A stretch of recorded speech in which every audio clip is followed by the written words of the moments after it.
This so-called revolution in Libya will lead to black people swinging from trees being lynched, will lead to the country becoming 5, 6, 10 emirates, the better for the oil companies to steal their wealth.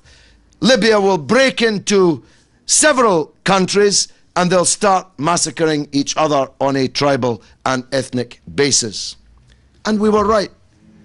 It's not that we wanted to be right, it's that we knew that we were right.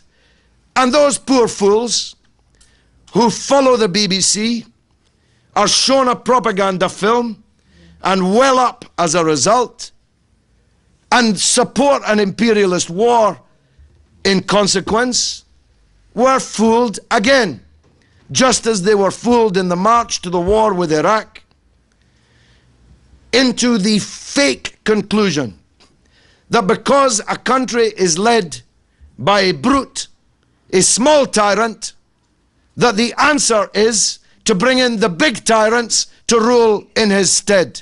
This is a fundamental flaw of Western foreign policy in the region, and more people know it.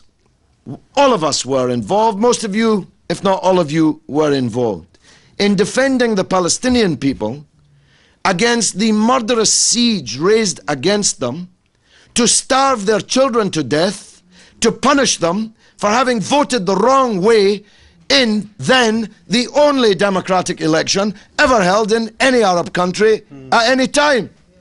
They voted for a party that Britain, America and Israel don't like, so they put on a siege, killed their children by hunger and poverty, and then, when that didn't succeed, launched a murderous war against them, locking the gates on all sides in Egypt and in Israel, the better to rain down bombs upon a defenseless people. And insofar as that small defenseless people had any small arms, they got it from and through Syria and through Iran.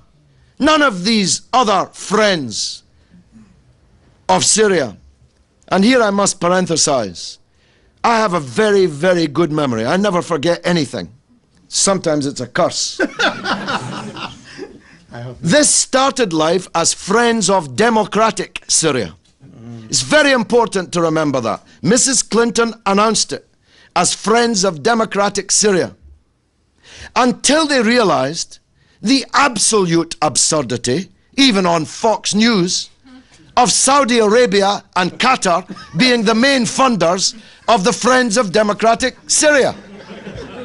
I mean, only a lunatic could accept that Saudi Arabia, in which no democracy of any kind is permitted, and anyone asking for it will either be killed or hanged upside down and tortured in the dungeons for it, could conceivably be interested in democracy in Syria. Hence it metamorphosed into Friends of Syria. And as everyone here has already adumbrated, there is no sense in which these people are truly, genuinely friends of Syria.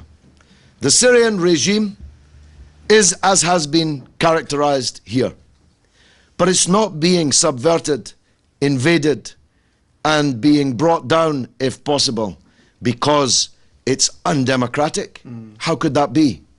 When our best friends in the region are the absolute antithesis of democracy. It's not because human rights in Syria are bad, because human rights in all these dictatorships are bad, and in some of them even worse than in Syria. Because there's one family rule in Syria. How could it be? What's the name of the rulers of Saudi Arabia? They've even given their name to the country itself.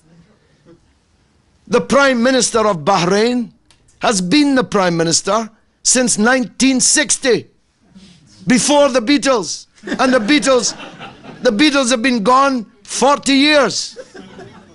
He's been the Prime Minister from 1960 to 2012. And how did he get that job?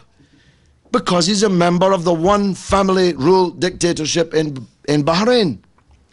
I drew attention, I recall, to an early day motion which I was able to verbally put to Douglas Hurd during the 1991 war against Iraq, to the fact that all 27 cabinet members in Kuwait all had the same name, Al-Sabah,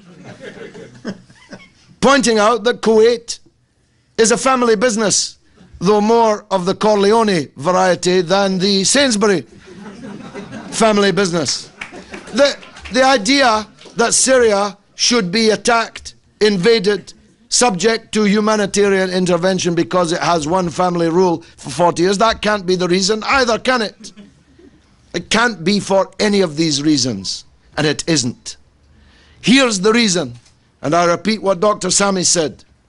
The reason is not for any of the bad things about Syria, of which there are many, but because Syria refuses to sign a surrender peace deal with Israel as the other frontline states have done. Because Syria refuses to cut its links with the Palestinian resistance and expel them, although they've all moved to Doha, I see in the last few weeks, some of them. All roads lead to Doha, even the World Cup. Well, perhaps better not go into how that came about. But perhaps it was for the same reasons. The Syrians refuse to cut their relationship with the Palestinian revolution and its resistance. They refuse to cut their relations with the Lebanese national resistance, the only Arab army which ever gave Israel a beating on the battlefield.